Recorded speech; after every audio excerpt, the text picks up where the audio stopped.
असतो मा सद्गमय तमसो मा ज्योतिर्गमय मृत्योर्मामृतंगमय। ओम शांति शांति शांति। काशिका कक्षा 30। आगे सूत्र है न लुमतांगस्य। न लुमतांगस्य प्रत्यलोभ प्रत्यय लक्षण की अतिव्याप्ति को रोकने के लिए विशेष विषय में प्रतिषेध कर रहे हैं। पूर्वेण अति प्रसक्तम प्रत्यय लक्षणमिति विशेषे प्रतिषेध उच्यते। लुमता शब्देन लुप्ते प्रत्यय यदंगम तस्य प्रत्यय लक्षणम कार्यम न भवति। उसका प्रत्यय लक्षण कार्य नहीं होता है। यहाँ पर लुक में हमको लू दिखता है और श्लू में भी लू दिखता है और लुप में भी लू दिखता है। तो लुक का लू बच गया, कॉमन ले लिया। लुक स्लू लुप का कॉमन ग्रहण कर लिया, साधारण बोलते हैं ना। जो तीनों में रहता है वो कॉमन यहाँ पर देख रहे हैं। तो लुक स्लू लुप, इनको लुक स्लू लुप लू अस्मिन विद्यते इति लू मत। लू कहां पर विद्यमान है? तीनों में। तो तीनों को ही लू मत कहेंगे। अन्यतम, तीनों में से जो अन्यतम होगा वो लू मत होगा। तीनों में से कोई एक वो लू मत हो जाएगा। लुमता शब्दे लुप्ते प्रत्यय यद अंगम तस्य प्रत्यय लक्षण कार्य में। दो अर्थ होते हैं ना इसके। एक तो अंग शब्द से अंगाधिकार लेते हैं और एक अंग शब्द से अंग संज्ञा लेते हैं। तो ज्यादा व्यापक तो यही है ना, जो अंग संज्ञा लेकर के कार्य करें। यहाँ पर एक वार्तिक भी बनाया है, न लुमता तस्मिन, ऐसा एक वार्तिक बनाया, उसको व्यापक करने के लिए बनाया और भाष्यकार ने इसको सिद्ध करके दिखा दिया कि न लुमता तस्मिन करने की कोई आवश्यकता नहीं है। न लुमता अंगस्य से ही काम बन जाएगा। न लुमता तस्मिन में क्या था कि लुक लुक के द्वारा जहां प्रत्यय का दर्शन किया जाए, तस्मिन प्रत्यय यद अंगम कार्यम आंगम व अनांगम व। फिर कार्य बेशक अंगाधिकार का हो या अंगाधिकार से बहिर्भूत हो, वो नहीं लेंगे। कार्य वो उस बात को मतलब समान रूप से देख लेंगे, एक को नहीं पकड़ेंगे। जैसे न लुमतांगस में यदि अंगाधिकार करते हैं तो अंग से बहिर्भूत भी कुछ कार्य होते हैं जहां प्रत्यय लक्षण नहीं चाहते हैं। अंग को तो होते हैं पर अंग अधिकार में नहीं होते हैं। तो इसके लिए यहाँ पर ये कहा कि अंग शब्द का ही अर्थ ऐसा कर लेते हैं। न लुमतांगस में अंग शब्द का ही हम ऐसा अर्थ कर लेते हैं। कैसा अर्थ? अर्थ ऐसा कर लेते हैं कि अंग संज्ञा ले लेते हैं, अंग अधिकार नहीं लेते हैं। लुक स्लू लुप के द्वारा जहां प्रत्यय का दर्शन किया जाए, उस प्रत्यय के दर्शन होने पर प्रत्यय लक्षण कार्य न भवति। देखिए उदाहरण, जैसे गर्गा है, गार्ग शब्द था और गार्ग शब्द में ययोस जैसे हमने लुक कर दिया बहुवचन में। गार्ग में जो बहुवचन का जो प्रत्यय था उसको बहुवचन में, बहुवचन को कहने के लिए जो यह प्रत्यय आया था तो उसका ययोस जैसे लुक हो गया।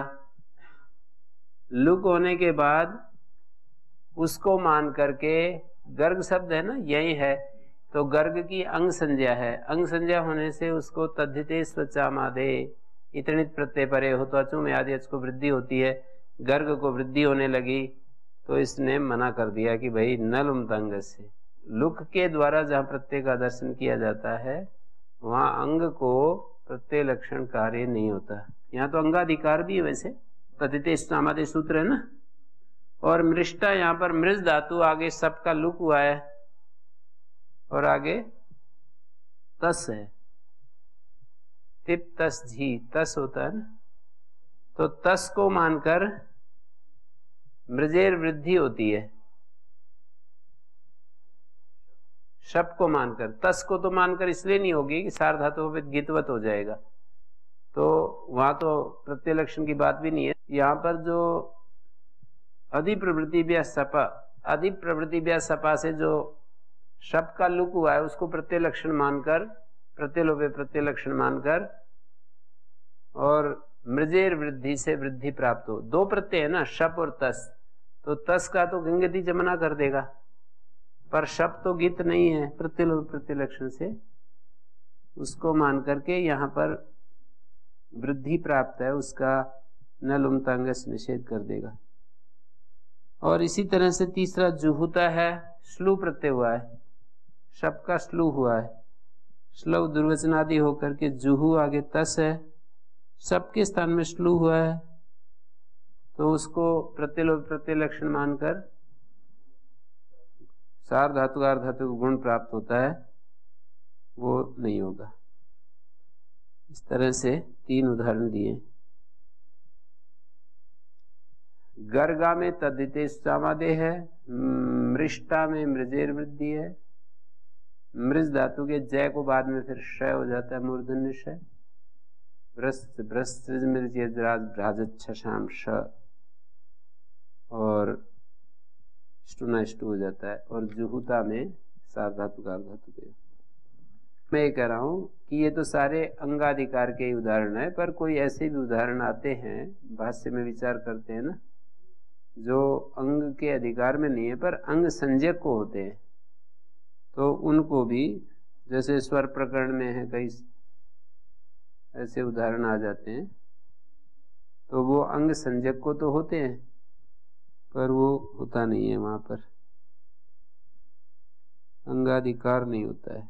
लुमता इति किम कार्यते हार्यते, देखे णिजंत धातु है ये, क्री धातु से णिज किया, कारी धातु बन गई, पर हम इसको कारी बना करके यक लाएंगे तो कुछ दिखा नहीं सकते, इसलिए इसको बोलते हैं पद विभज्यान्वाख्यान। क्रमेण अन्वाख्यान नहीं कर रहे हैं, पद विभज्यान्वाख्यान कर रहे हैं। क्रमेण अन्वाख्यान का मतलब ये होता है क्री धातु से णिच लाए और णिच को मान करके वृद्धि कर ली,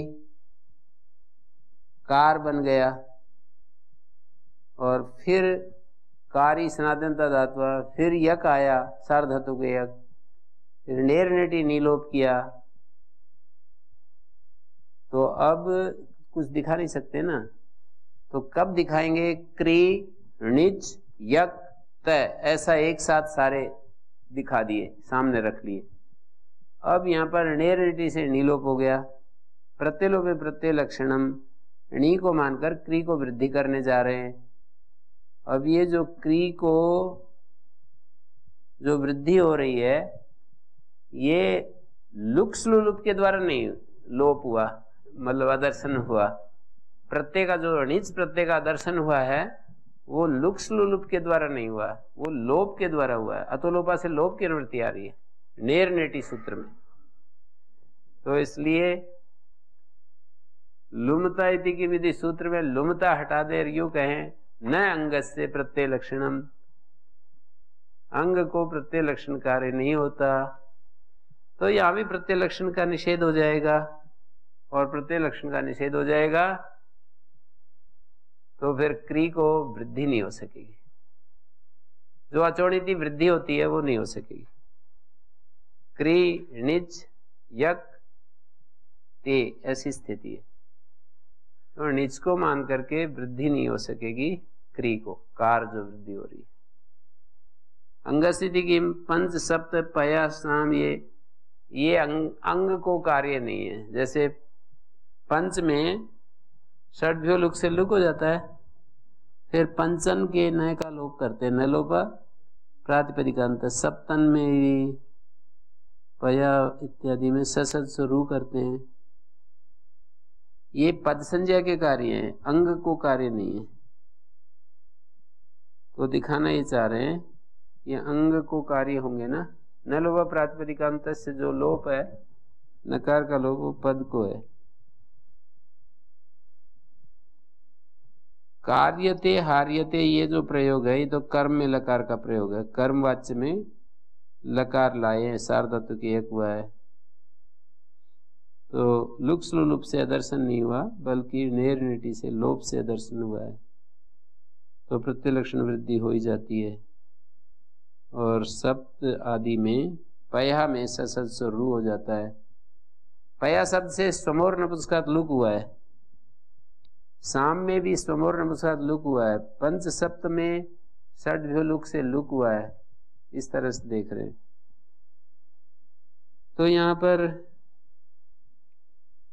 पंच सप्त आदि उदाहरणों में न लोभा प्रातिपदिक प्रत्यय लक्षण से हमें पद संज्ञा बनानी है। तो न लुमता अंगस्य से अंगस्य यदि हटा दें तो यहाँ पर भी प्रत्यय लक्षण का निषेध हो जाएगा और फिर पद संज्ञा नहीं होगी और ये न लोप या स को रू आदि कार्य नहीं होंगे। हाँ जी, नालुम तांगस में अंग संज्ञा मान रहे हैं तब तो यहाँ अंग संज्ञा तो है पंचन में। नहीं, मैं ऐसे कह रहा हूँ कि कहीं कहीं अंग संज्ञा तो कहा उसके साथ को लेकर के होना करना पड़ता है ना। यहाँ तो अंग संज्ञा कहाँ है? यहाँ पंचन में जस आया तो जस के सहित है पद संज्ञा, जस के पर पद संज्ञा कहाँ होती है? जिससे प्रत्यय का विधान किया। हाँ हाँ बिल्कुल, जिससे प्रत्यय का विधान किया जाता है। पंचन शब्द से जस का विधान किया गया है तो तदंत की पद संज्ञा होती है। पंचन जस की पद संज्ञा है, जस के पर रहते पंचन की नहीं। जैसे कि राजन भ्याम के पर रहते स्वादिष्ट सर्वनाम स्थानीय पद संज्ञा होती है ना, वैसी स्थिति नहीं है ये। सुप्तिंगंतम पदम जो पद संज्ञा करता है वो तदंत समुदाय की करता है, उसके पर रहते उसको छोड़कर नहीं करता है। तो राजन में कैसे करेंगे? राजन में तो कौन सा राजन? राजन सू लेके आए, वहाँ तो अलग्याति लोप होता है ना, लुक नहीं होता। अंग संज्ञा के तो उदाहरण आते रहते कोई ना कोई। नहीं, वहां तो गर्गा में वो है ना तदिते समाधि वृद्धि प्राप्त होती है। हाँ, तो ये पूछ रहे हैं कि ऐसा उदाहरण जो अंग संज्ञक को हो, अंगाधिकार ना हो, तो ऐसा क्या उदाहरण है? वो तो ढूंढा जा सकता है। गुरु जी, ये पंचन सप्तन में क्या देख रहे हैं? पंचन सप्तन का क्या देख रहे हैं? अंगस्थिति में दिखा रहा है ना प्रत्युदाहरण। प्रत्युदाहरण? हाँ, अंगस्थिति में अंगस्य का प्रत्युदाहरण देख रहे हैं। कैसे? सूत्र में यदि अंगस्य ना रखें तो यहाँ पदाधिकार का कार्य है, वो प्रत्यय लक्षण से निषेध हो जाएगा।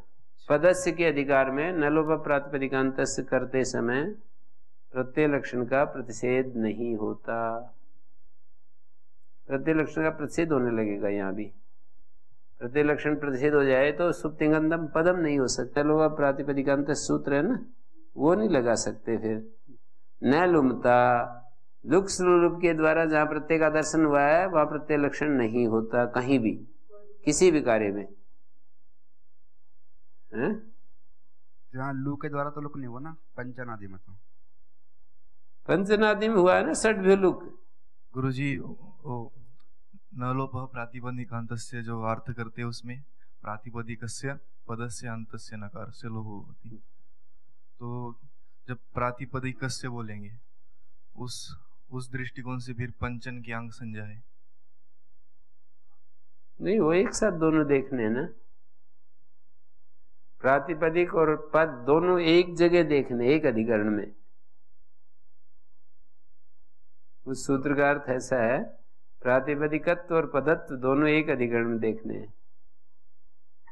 तो जब प्रातिपदिकत्व देखेंगे इसमें, जब थोड़ी एक साथ देखने, दोनों अलग नहीं देखते ना। प्रातिपदिक और पद दोनों एक जगह देख रहे हैं, इसलिए तो वहां पर वो लुप्त षष्ठ्यंतमान का अर्थ करते हैं। प्रातिपदिकस्य पदस्य अंतस्य नकारस्य लोपो भवति। प्रातिपदिक धर्म भी होना चाहिए उसी में, पदत्व धर्म भी होना चाहिए। कहीं कहीं घटते हैं, सब जगह नहीं घटते। जैसे राजान है, यहाँ पर घटेगा, प्रातिपदिक भी पद ही है, सुप्तिंगंतम पदम। राजन आगे भ्याम है, तो भ्याम के परते स्वादिष्ट सर्वनाम स्थाने पद भी है और प्रातिपदिक भी है। राजन जो है ना, तो इसमें ऐसा कह सकते हैं, अंग पद संज्ञा जो है अंग संज्ञा को बांध लेती है। पद संज्ञा अंग संज्ञा को बांध लेती है। हाँ तो नहीं, वो अलग अलग है ना, क्षेत्र ही अलग अलग है दोनों के। यहाँ तो समावेश है अंग संज्ञा और पद संज्ञा का, तो यहाँ तो क्या बोलते हैं, राजन भ्याम में, तो राजन और भ्याम में ना, राजन आगे भ्याम है, यहाँ तो अब अंग संज्ञा भी हो जाएगी, भ्याम के पर रहते पद संज्ञा भी हो जाएगी। तो पंचन में तो अंग संज्ञा यदि होगी, अंग संज्ञा हाँ, पंचन की, हाँ तो प्रत्यय के पर रहते, यहाँ तो हो नहीं रही ना। जैसे जस के पर रहते कर सकते हैं, अंग संज्ञा करनी है तो पंचन आगे जस, वहां पर जब षड भ्योलुक लगाते हैं वहां अंग संज्ञा ला सकते हैं। जस के पर रहते पंचन की अंग संज्ञा है ना, तो षड भ्योलुक पंच भ्या षट संज्ञा के भ्या अंगे भ्या लुक भवती, जस ससो लुक भवती। न लोप करने में फिर समस्या आती है, न लुमतांग से नहीं, इन्होंने ये कह दिया ना कि न लुमतांगस्य में अंगाधिकार ग्रहण कर रखा है, अंग को प्रत्यय लक्षण कार्य नहीं होता है। पद को तो हो ही जाएगा, पद को तो प्रत्यय लक्षण हो ही जाएगा। प्रत्यय लक्षण हो गया तभी तो यहाँ पर पद संज्ञा है, यहाँ इसकी यहाँ प्रतिषेध नहीं हो रहा ना। पंचन आगे जस सस का लुक हो गया, लुक होने पर भी इसकी पद संज्ञा है, प्रातिपदिक संज्ञा भी है, तो फिर न का लोप हो गया, सस रू हो गया। जब अंग संज्ञा मानकर जब न लुमतांग से लगा रहे हैं तो हाँ। उसमें इसमें यार ये समस्या, अंग संज्ञा लगाकर, ये तो प्रत्युदाहरण दे रहे हैं ना। अंगस से क्यों पढ़ा, हम सूत्र इतना ही बनाए न लुमतांगस, बोले यहाँ भी अतिव्याप्ति होगी, अतिव्याप्ति बता रहे हैं। पंच में अतिव्याप्ति, क्या अतिव्याप्ति हो जाएगी, प्रत्यय लक्षण का निषेध हो जाएगा। प्रत्यय लक्षण का निषेध हो जाएगा तो क्या होगा, पद संज्ञा नहीं होगी, पद संज्ञा नहीं होगी तो क्या होगा, न लोप नहीं होगा। इस तरह से देख रहे हैं। कह रहे हैं कि पंचन की अंग संज्ञा है और उसी की हम पद संज्ञा कर रहे हैं, तो नहीं होना चाहिए फिर प्रत्यय लक्षण, ये शायद शंका है, शंका है इनकी कि पंचन की अंग संज्ञा हो चुकी है और हो चुकी है। ऐसा थोड़ी होता है कि एक बार कर दी, वो तो हर कार्य में बार बार करनी पड़ती है। अब जब पद संज्ञा करेंगे उस समय अंग संज्ञा नहीं मानी जाएगी। नहीं, ऐसे थोड़ी है, वो तो उसी समय देखना पड़ता है। और उसमें अंग संज्ञा का कुछ भी वो नहीं है, रोल नहीं है वहां। न लोपा प्रातिपदिकांत सूत्र लगाते हैं ना, ऐसा नहीं होता है यहाँ पर कि एक बार संज्ञा कर दी तो फिर सब वही चलती रहती है। ये तो बहुत बताते रहते हैं कि एक बार करने से नहीं होता है, प्रति कार्यम संज्ञा प्रवृत्ति। वो पूर्वोत्तर सिद्धम के अधिकार में है, तो अंग संज्ञा तो नहीं होगी, फिर न लोप होगी। नहीं, वो तो कार्यकालन संज्ञा परिभाषण के अनुसार यहाँ वो सूत्र वहां पहुंच जाते हैं ना। यदि जरूरत हो तो पहुंच जाएगा, पर जरूरत तो है नहीं ना। कार्यकालन पक्ष में यदि आवश्यकता हो कहीं, तो आवश्यकता तो होती नहीं वहां, मतलब वो तर्क नहीं दिया जा सकता जो आप कह रहे हो ना। वो तो आवश्यकता है तो इधर से भी पहुंच जाते हैं त्रिपादी में कार्य करने के लिए सूत्र, संज्ञा सूत्र जो है ना, पर वे सूत्र यहाँ नहीं आते, नहीं आ सकते, आ नहीं सकते, मतलब आते क्या नहीं, उनका अस्तित्व ही नहीं है तो क्या आएंगे। सपात सप्ताध्यायी की दृष्टि में वो है ही नहीं तो क्या आएंगे। ये तो आपको समझ लेना चाहिए कि एक संज्ञा जो होती है ना, वो ऐसा नहीं होता है कि एक बार संज्ञा कर दी अब वो चलती रहेगी सदा। यहाँ लोग व्यवहार की तरह नहीं है, एक का नाम रख दिया। यहाँ तो हर कार्य में संज्ञा की प्रवृत्ति करनी पड़ती है। जो कार्य करोगे तो वहाँ संज्ञा दिखानी पड़ेगी कि ये है या नहीं है। ये नाम ये दिया भी है न्यास में, देखो अत्रापि स्वरूप का लुक हो गया। यद्यपि लुमता लुप्ता प्रत्यय लुक स्लूप के द्वारा प्रत्यय लोप हुआ है, तन निमित्ता अंग संज्ञा और उसको मानकर अंग संज्ञा भी है ना? किसको मानकर? अंग संज्ञा भी है, जो आप दिखा रहे थे, जस सस को मानकर अंग संज्ञा भी है। तथापि प्रत्यय लक्षण सुप्तिगंतम पद संज्ञा भवत्येव, प्रत्यय लक्षण से पद संज्ञा तो हो जाएगी। क्यों हो जाएगी? कहते अस्मा नासो अंग से कार्य, ये जो अंग का कार्य थोड़ी है पद संज्ञा करना और फिर वो न लोभा प्रातिपदिकांत से करना, ससु करना, ये अंग संज्ञा का कार्य नहीं है। सविभक्तिगत समुदाय से प्रत्यय से पूर्व भागोंगम, जैसे कह रहे हैं सविभक्तिक जो समुदाय है, समुदाय से प्रत्यय से ही पूर्व भागो अंगम, प्रत्यय का जो पूर्व भाग है वो अंग है। न चैतस्य लुप्ता यो लुप्ता प्रत्यय तन्निमित्ता पद संज्ञा प्राप्त होती। यहाँ पर लुक्सलुलुप के द्वारा जो लोप हुआ गया ना प्रत्यय, तन्निमित्तक पद संज्ञा नहीं प्राप्त होती। स्वादिषु असर्वनाम स्थानेति वचनात्, केवल असर्वनाम मतलब स्वादि में होती है, सर्वनाम स्थान में नहीं होती है पद संज्ञा, है ना। सुअ जैसा मोट इन 5 प्रत्ययों में पूर्व की पद संज्ञा नहीं होती है, 5 प्रत्ययों में नहीं होती है। ते नात्र यमेव प्रत्ययम आश्रित अंग संज्ञा भवति तमेव आश्रित पद संज्ञा प्राप्त होती। यहाँ पर वही बात कही ना, देखो कि जिस प्रत्यय को मानकर अंग संज्ञा होती है उसी प्रत्यय को मानकर पद संज्ञा नहीं होती है। जस को मानकर अंग संज्ञा तो हो जाती है, जस को मानकर पद संज्ञा नहीं होती है। हाँ, जस के सहित होती है, जस को मानकर पूर्व की पद संज्ञा नहीं होती है। पद संज्ञायां च सत्याम पया इत्यत्र ससजसोरिति रुत्वम भवति खरवसान और विसर्णीय पद कार्यम भवति। रुत्व और विसर्णीय पद कार्य हैं वो हो जाते हैं। अचो अंत्यादि टी अचैति निर्धारणे षष्ठी जातो एक वचनम। अचय या निर्धारण में षष्ठी है और जाति में एक वचन है। अचाम सन्निविष्टानाम यो अंत्योज तदादि शब्द रूपम टी संज्ञम भवति। तदादि जो शब्द रूप है वो टी संज्ञक होता है।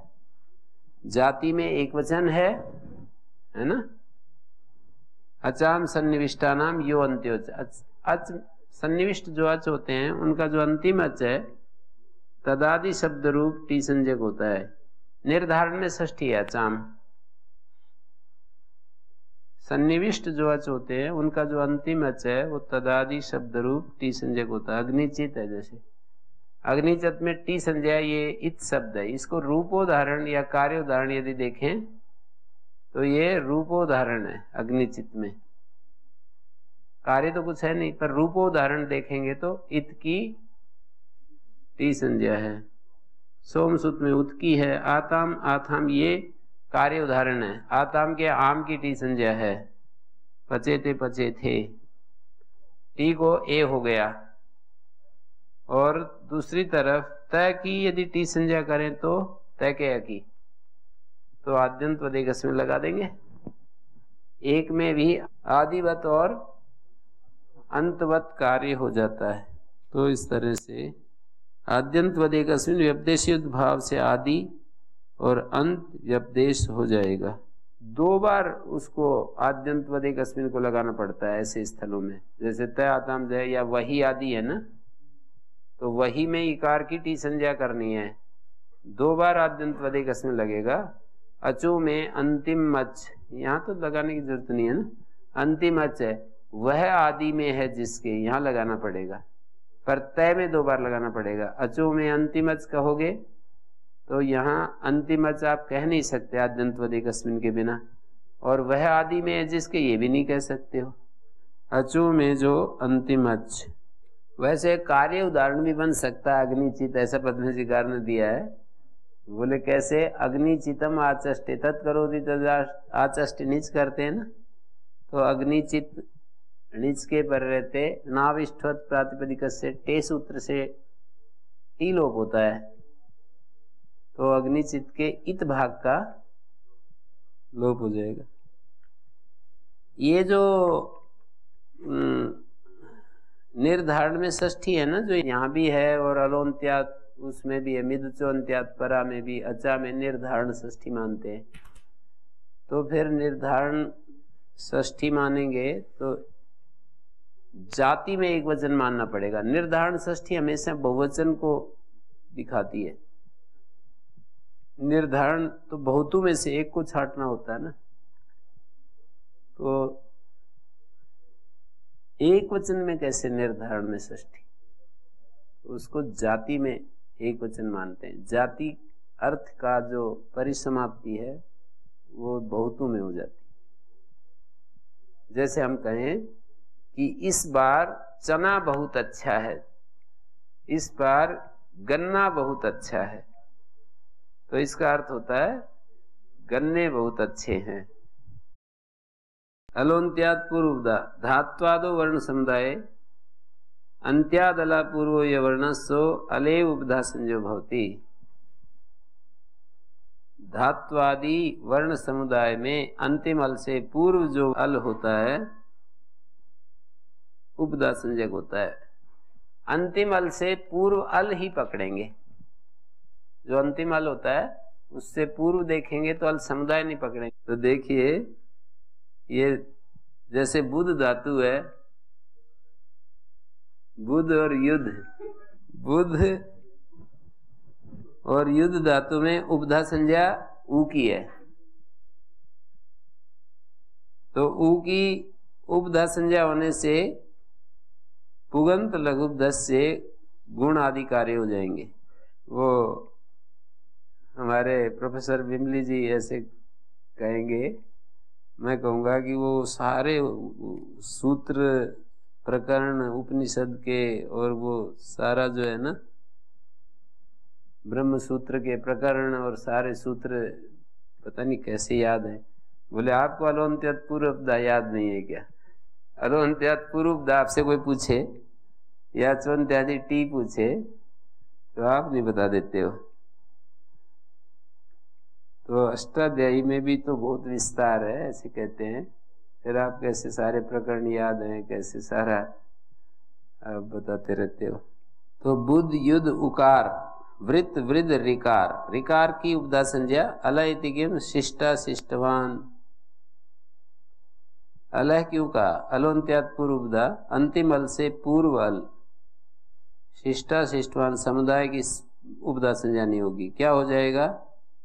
जो इकारादेश का है ना शास इदंग अलो, शास इदंग अलो में जो इकारादेश का है समुदाय को होने लगेगा। किस समुदाय को होने लगेगा? अभी तो आ को होता है और फिर शा को। शास में अंतिम अल से पूर्व समुदाय शा है ना, तो शा को होने लगेगा। समुदाय से पूर्व से महाभूत, पूर्व से सकार से उपधा संज्ञा महाभूत। पूर्व में जो शकार है ना, अकार और सकार समुदाय से, समुदाय तो ये भी देख रहे हैं कि समुदाय से पूर्व अर्थात शास है ना, तो आस समुदाय से पूर्व। अंतिम अल से पूर्व जो अल है उसकी हो, समुदाय से पूर्व की ना हो। समुदाय क्या है? आस, तो आस समुदाय से पूर्व की उपधा संज्ञा नहीं होगी। श की नहीं होगी ना, आस समुदाय से पूर्व शकार की उपधा संज्ञा नहीं होगी। जी हाँ जी। ये कैसे फिर अर्थ ले रहे हैं कि समुदाय में नहीं लेना है? ऐसा है ना कि धात्वादि वर्ण समुदाय में जो अंत्य अल से पूर्व जो वर्ण, पूर्व जो वर्ण, हाँ अंत्य अल से पूर्व वर्ण, अंत्याद अलह पूर्वो यो वर्ण। अंत्य अल क्या है? सकार, सकार है। उससे पूर्व वही अल लेंगे। पूर्व जो है अंत्य अल से पूर्व जिस तरह का अंतिम है उसी जाति का पूर्व लेंगे।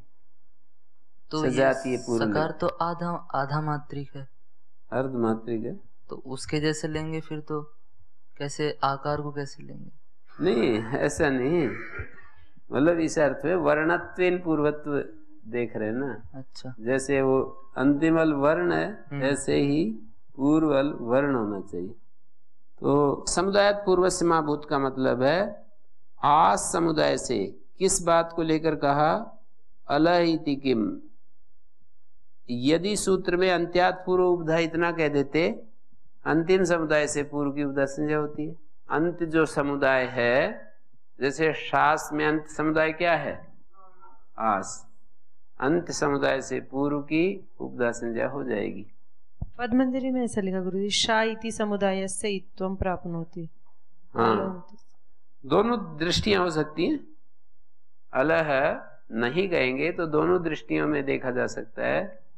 अंत्य अल से पूर्व, अंत से पूर्व समुदाय, अल नहीं कहेंगे तो अंत से पूर्व शा समुदाय है, या अंत को आप इसमें जोड़ते हैं कि अंत समुदाय, तो फिर शकार की संज्ञा। न्यासकार ने तो श की मानी है, उन्होंने शा की मानी है। गुरुजी, यहाँ उपधा संज्ञा मानकर क्या कार्य प्राप्त है शिष्ट में? ई आदेश हो जाएगा। शा सिद्धंग हलो सूत्र है ना, जिसकी उपधा संज्ञा उसको ई। तो यदि अंत से पूर्व अल हटा दें, यदि सूत्र में से अल हटा दें, तो अंत समुदाय से पूर्व, अंत समुदाय आश है, आश से पूर्व क्या है? सकार को ई हो जाएगा। और दूसरी बात, दूसरा व्याख्यान भी है कि अंतिम अल मानेंगे हम स को, मतलब अल तो कहेंगे नहीं, अंत से पूर्व समुदाय ले लेंगे तो शा पूरे को ई हो जाएगा। दोनों ही स्थितियों में संकट है। उपधा प्रदेश अत उपधाया, अत उपधाया उपधा प्रदेश है। गुरुजी, जब अल नहीं पढ़ते तो भी उपधा का ग्रहण तो हो ही जाता, मतलब अकेले वर्ण का ग्रहण हो जाता। वहां समुदाय कैसे ग्रहण हो रहा है समझ में नहीं आया।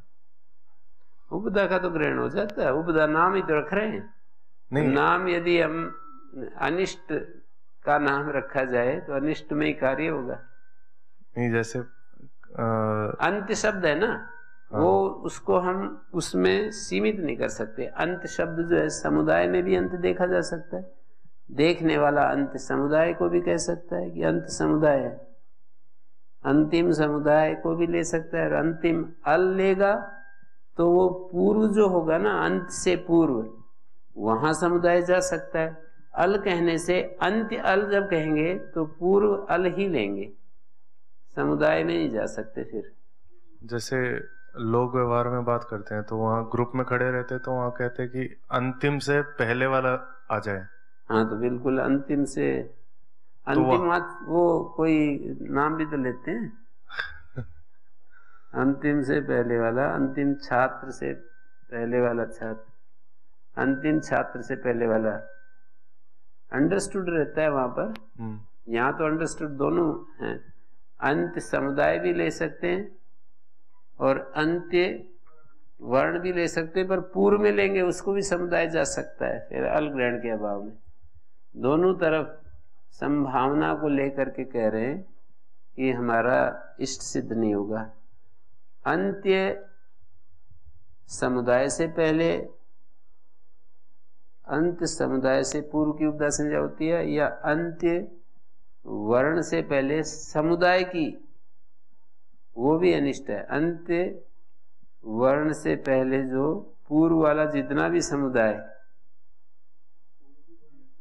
यहाँ पे अल जो है वो प्रश्लिष्ट कर रखा है क्या गुरुजी? प्रश्लिष्ट तो नहीं, जैसे पद्मंजरीकार कह रहे हैं। अच्छा। द्वितीय मल ग्रहण नहीं, न्यासकार।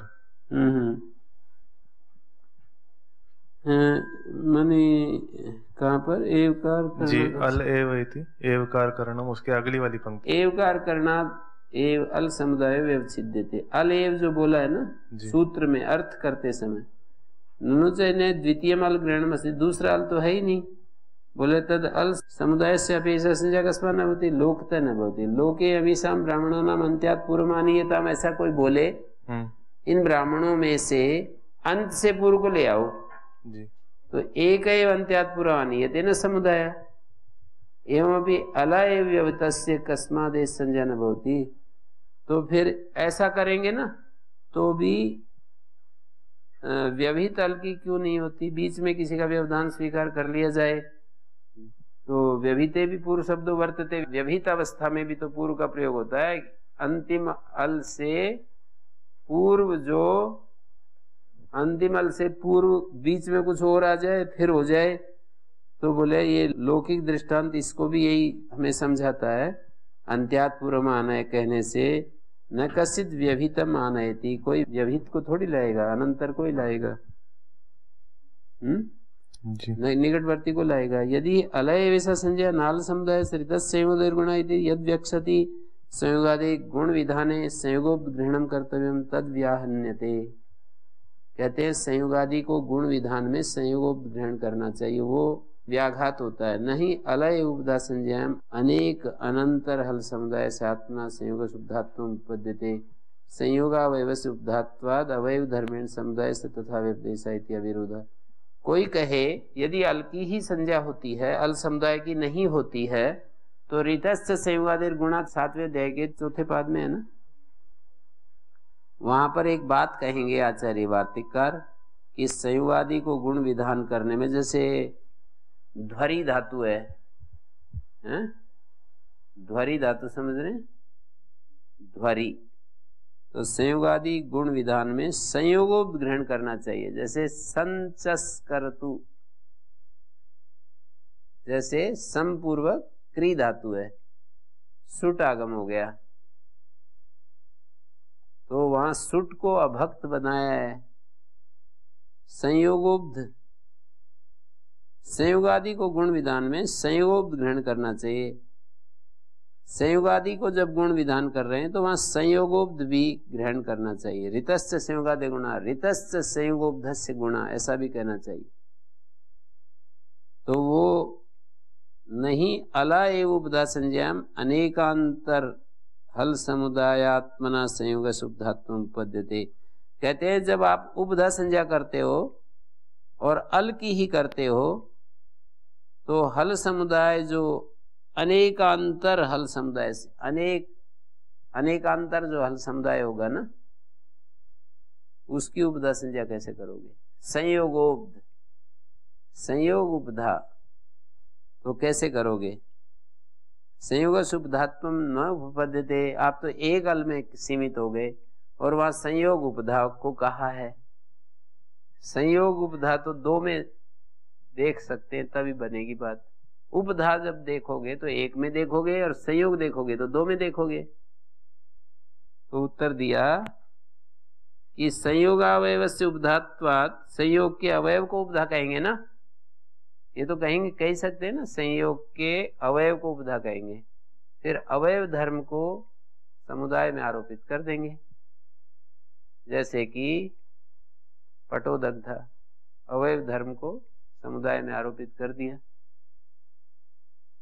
पट का एक देश दग्ध होता है, पूरे पट को कह देते हैं। अवयव धर्मेण समुदाय से तथा व्यपदेशा इति अविरोध। अवयव धर्म से समुदाय का व्यपदेश तो हो ही जाता है। एक और भी उदाहरण दिया इन्होंने, आढ्यमिदम नगरम। सब आढ्य थोड़ी होते हैं, ये नगर बड़ा धनाढ्य लोगों का है, सब धनाढ्य नहीं लोग होते हैं। तो अवयव धर्म का समुदाय में आरोप कर दिया।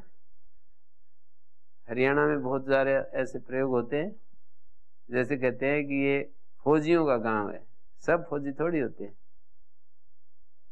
और ये पहलवानों का गांव है, सब पहलवान नहीं होते। इसमें अफसर बहुत ज्यादा हैं, ऐसे कहते हैं, अफसरों का गांव है, तो सब अफसर नहीं होते।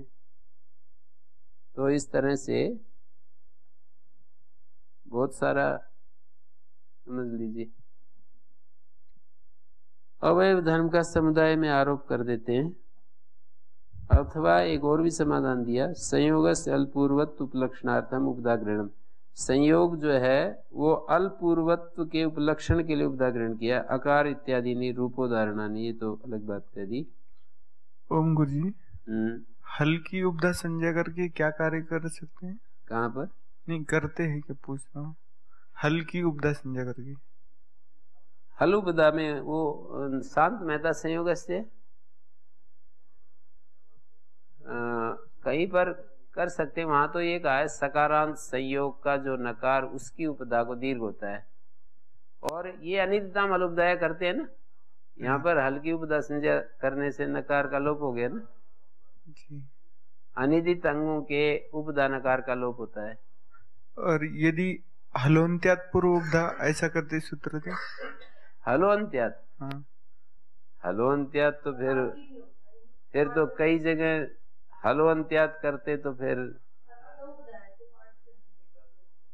कैसे करते? जैसे हलोन्त्यात का आप अर्थ कर रहे हो कि अंतिम हल से पूर्व हल जी, उपदा संज्ञा होती है, तो कभी कभी वो होता है ना, अंतिम हल से पूर्व हल की करोगे ना फिर जी, रच में भिद धातु में उपदा संज्ञा ई की कैसे होगी?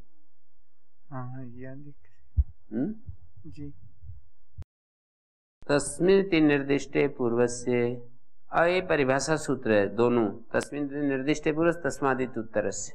इस सूत्र को ऐसा समझना चाहिए कि भाई तस्मिन्ति सप्तम्यर्थ निर्देशे पूर्वस्य कार्यम भवति न उत्तरस्य। ये यूं कह रहा है कि जहां सप्तम्यर्थ का निर्देश हो ना जिन सूत्रों में, जैसे आने मुक है, इको एंची है, तो आने परता उस सूत्र में पूर्वस्य उपस्थित हो जाएगा, निर्दिष्टे सहित पूर्वस्य उपस्थित होगा। निर्दिष्ट का अर्थ होता है व्यवधान रहित। कैसे होता है ये अर्थ? निर्माने निरंतर और दिष्ट माने उच्चरित। निरंतर उच्चरित होने पर पूर्वस्य उपस्थित हो जाएगा उस सूत्र में। लिंगम दृष्ट्वा परिभाषाणि सूत्राणि कार्यम कुर्वन्ति। तो इस परिभाषा का लिंग क्या है? सप्तम्यर्थ निर्देश, सप्तम्यर्थ का निर्देश। यहां पर परिभाषा को एंची को इन्होंने उदाहरण दिया, मैं दूसरा भी दे रहा हूं। जैसे आने मुख, आने परता पूर्वस्य उपस्थित हो गया, सप्तमी को देख करके पूर्वस्य पहुंच गया, और ये जो पूर्वस्य है ना, ये अपने अनुसार उस अतः को परिवर्तित कर देगा। जो अतो ये या से अतः आ रहा है 80 नंबर सूत्र से, वो अतः है 7-2-80 में जो अतः है वो है पंचमी का एक वचन। और ये 82 नंबर सूत्र है आने मुख, इसमें जो अतः आ रहा है वहां से वो हो गया बदल करके षष्ठी में। वो बदल कैसे जाता है ये तरीका बता रहा हूं कि अतः तो पंचमी में था, पर यहां पूर्वस्य उपस्थित हो गया आने को देखकर। आने परता पूर्वस्य, वो ये जो पूर्वस्य है ये उसको अपने अनुकूल कर लेगा। किसको? अतः को। तो इसलिए अतः षष्ठी में बन जाएगा। आने परता पूर्वस्य अकारस्य, पहले तो अकारात था, अतः मानी अकारात, उसका अर्थ अतो ये में अकार से उत्तर या को ई होता है, अकारात उत्तर से या इत्येतस्य ई आदेशो भवति। पर यहाँ पर अकारस्य पूर्वस्य अकारस्य मुकागमो भवति।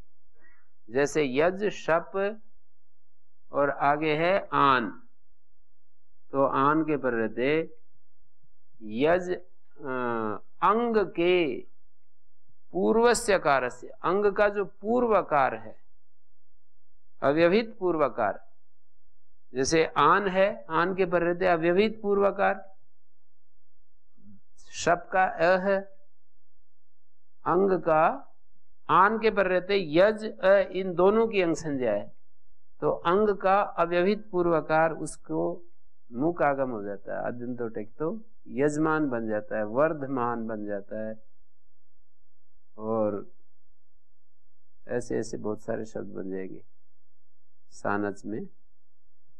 वहां पर जो मुख है वो अकारांत अंग को मुख नहीं होता है, इसलिए मैंने अर्थ ये नहीं किया अकारांत संग से मुख आगमो भवति।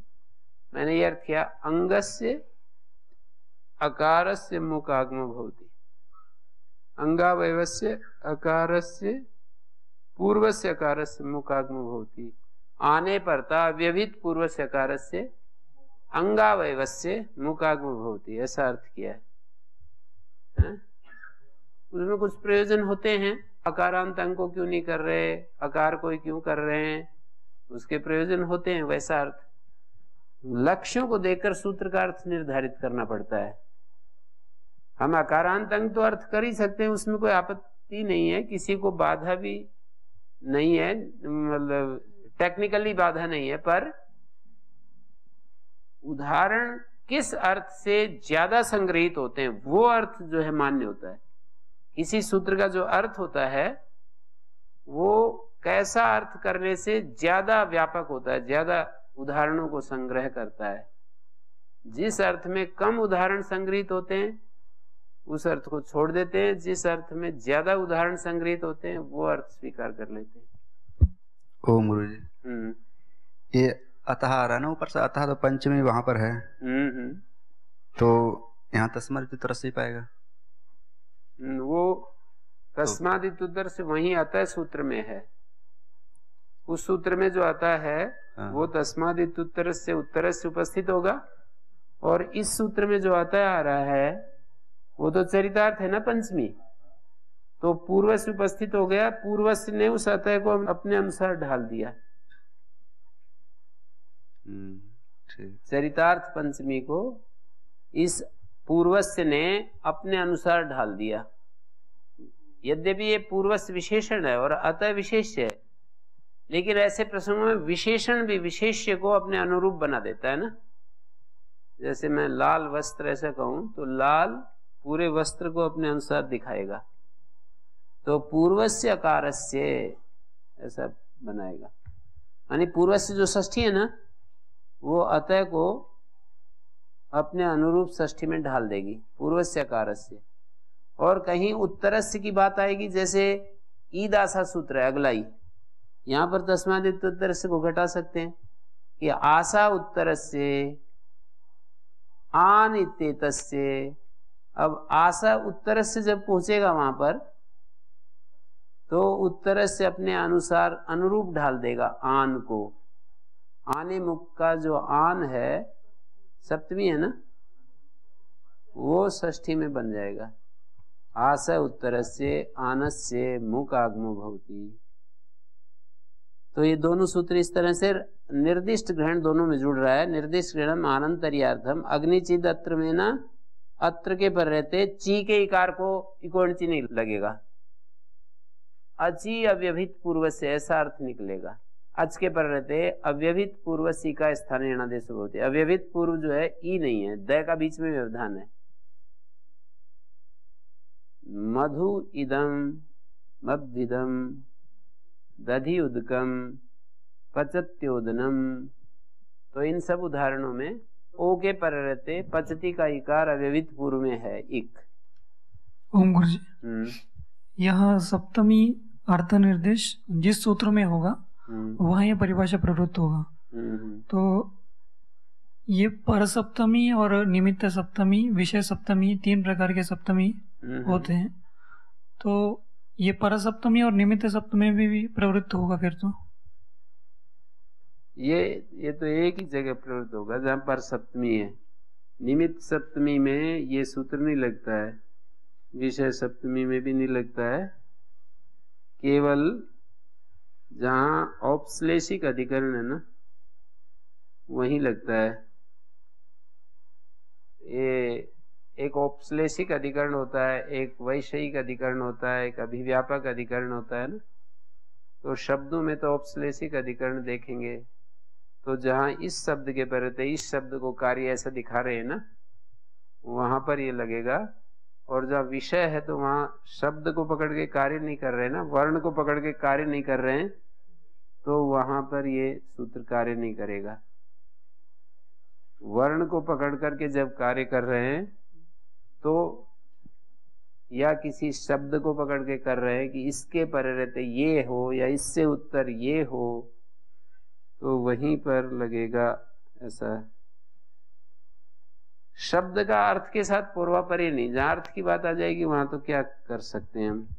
तो देखिए जैसे इकोएणची है औपश्लेषिक अधिकरण आची में, औपश्लेषिक का मतलब होता है उपश्लिष्टे, अची उपश्लिष्टे पूर्वस्य इका स्थाने एणादेशो होती। हाँ जी गुरुजी, जैसे आने मुख उदाहरण दिया तो उसमें पंचमी और सप्तमी दोनों मिल रहे हैं, तो परिभाषा है उभय निर्देश विप्रतिषेधात् पंचमी निर्देश। तो पंचमी के अनुसार कार्य होना चाहिए उत्तरस्य में, आने मुख में। हाँ, आने मुख में पंचमी के अनुसार कार्य होना चाहिए। कौन सी पंचमी? अतः जैसे पंचमी आ रही है, और तो आने तो में सप्तमी, वो अचरितार्थ पंचमी इस लगेगा जो आप बोल रहे हो, ये तो चरितार्थ पंचमी है।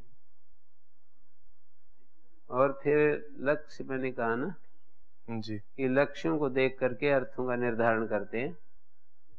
तो पदच्छेदा पदार्थोक्ति विग्रह वाक्य योजना आक्षेपोत समाधानम षड्विधम व्याख्यान लक्षणम। 6 प्रकार से व्याख्यान करते हैं ना, आक्षेप समाधान आदि। तो वहां पर हम समाधान कर लेते हैं ऐसा विचार करके कि यही करना होगा, क्योंकि आचार्य जो है ऐसा ही यहाँ पर देख रहे हैं, परंपरा से भी आ रहे हैं अर्थ। पाणिनि ने कहा कि मैं यहाँ पर ऐसा कर रहा हूँ, ऐसा कर रहा हूँ, तो उसमें मतलब नए जो सीखने वाले होते हैं उनको थोड़ी दिक्कत तो होती है, बिगनर्स को, सभी जगह बिगनर्स को तो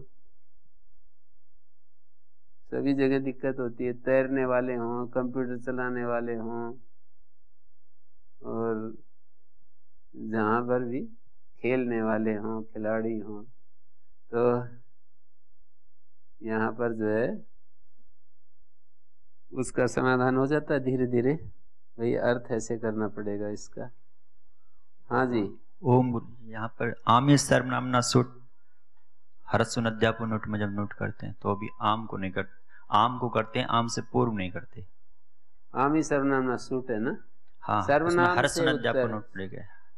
हाँ, वहाँ पर ऐसा ही व्याख्यान कर लेंगे कि भाई पंचमी निर्देश। आचार्य ने सप्तमी भी पढ़ दी है ये दिखाने के लिए कि ये आमी सर्वनामना सूट। आगे क्या सूत्र है? त्रेस्त्र हरसुन अध्यापन नोट। हाँ, तो आमी आगे सूत्रों को भी देख करके कभी कभी ऐसा आचार्य करते हैं कि मुझे आगे ले जाना है, आम के पर्रे त्रेस्त्रया करना है। हाँ, तो आगे की दृष्टि भी रहती है कि मैं यहाँ षष्ठी कर दूँ, आगे फिर मेरे को बदलना पड़े, तो ऐसे क्यों करूँ, मैं यही सप्तमी कर देता हूँ, आगे तो सप्तमी चाहिए ही, और यहाँ तो बदल ही जाएगी, यहाँ तो पंचमी के कारण बदल ही जाएगी, और यहाँ आम कर दूंगा और वहाँ जा करके फिर आमी जो चाहिए वो नहीं बन पाएगी। तो इस तरह से ऐसा भी आचार्य करते रहते हैं। तो इस तरह से सप्तम्यर्थ का निर्देश हो तो पूर्वस्य युकार्यम भवति न उत्तरस्य, यहाँ पर पूर्वस्य उपस्थित होगा और इधर जो है तस्मादिति उत्तरस्य में उत्तरस्य उपस्थित होगा। तस्मादिति पंचम्यर्थ निर्देश, पंचम्यर्थ निर्देश में उत्तरस्य युकार्यम भवति न पूर्वस्य। तिंग अतिंगा है जैसे, तो अतिंग से उत्तर तिंग को निघात होता है। जैसे उदनम पचती, अतिंग से उत्तर पचती को निघात हो गया। ओदन जो है अंतोदात्त है, ओदन शब्द, पचती को निघात हो गया, निघात हो गया, फिर उदात्ता अनुदात्त स्वरिता से स्वरित हो गया। तो इन सूत्रों का बड़ा विस्तार से महाभाष्य में व्याख्यान किया है, दोनों सूत्रों का। वैसे तो महाभाष्य पढ़ोगे तो इसमें आ ही जाएगा। ओम शांति शांति शांति।